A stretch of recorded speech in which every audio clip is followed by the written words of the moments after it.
konsentratnya kan sumber karbohidrat. Tajuk contoh siapa? Dedak padi pak. Dedak padi. Bertakul. Kah? Nyonna nya mesti tamita. Di Acehnya mungkin ya mana? Sumber protein. Mesti mungkil kelapa.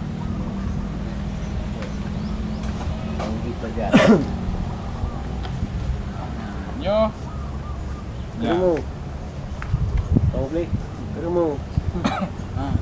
Germa. Kata yang germahan. Mineral kan? Keremu. Garam. Bawa ulung rumah. Garam. Garam. Nyo.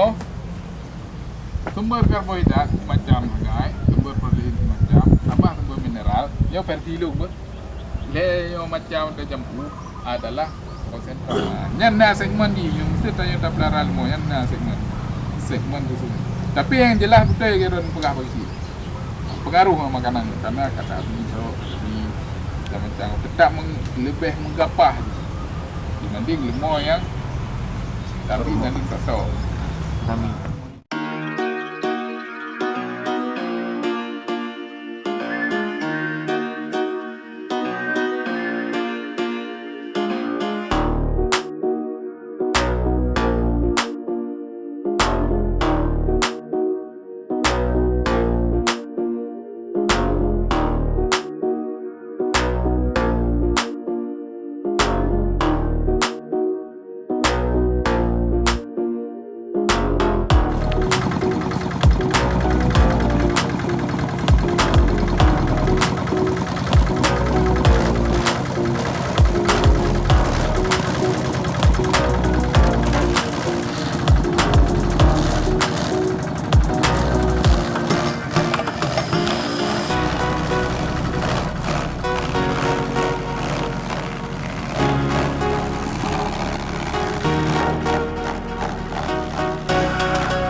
Tanya, ini ada kupret tuh yang baru bihanan di Cimong, ini baru kan. Waktu musim hujan, biasa bulan 9, bulan 12, bulan sana ni kan tampung ni mana.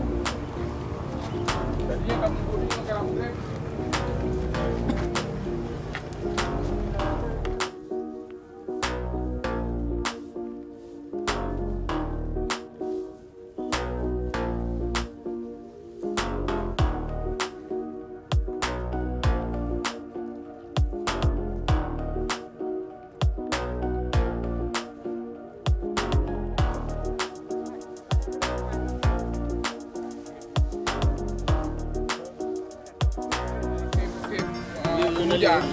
Hotel menaliung tengah liung menumpuk koh ju pula lagi. Jadi di bawah baru.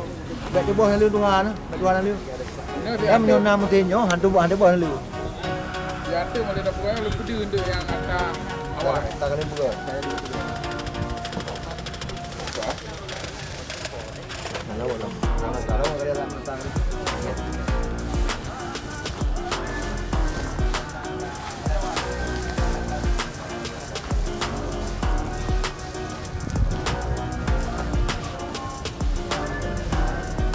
Di Malaysia nak faham dah. Kita dah tak mesti urusan yang belum. Contohnya dari dia. Belum. Belum potong sekian. Pertama tentunya kan pelan-pelan. Tak dengar kan? Oh, gitu. Sampai tak evaluasi. Mio lagi berarti kiban. Dah berhasil. Kiban be. Pun dah cung deh. Ada dah. BTP. Mio BTP berarti bagus. Nyo na ulat. Mio lah ulat berarti. Kana ulatnya, jangan ulat ni. Napco berarti. Sempurna Napco. Nyom pakai mentong pakai mesin nyama ni mentong hidup BB ni. Dan nyo kalau catering tu pun haji. Bulan totut nyo. Kau kerja ke? Itu kita Tapi dulu. Kita udah praktek kambing belum? Ini mio rekomendasi angin-angin kan nilai. Ini baju hal biasa dapat kalau hari ini pekan. Lemoh nabi pekan lo. Menyokai pekan apa lagi?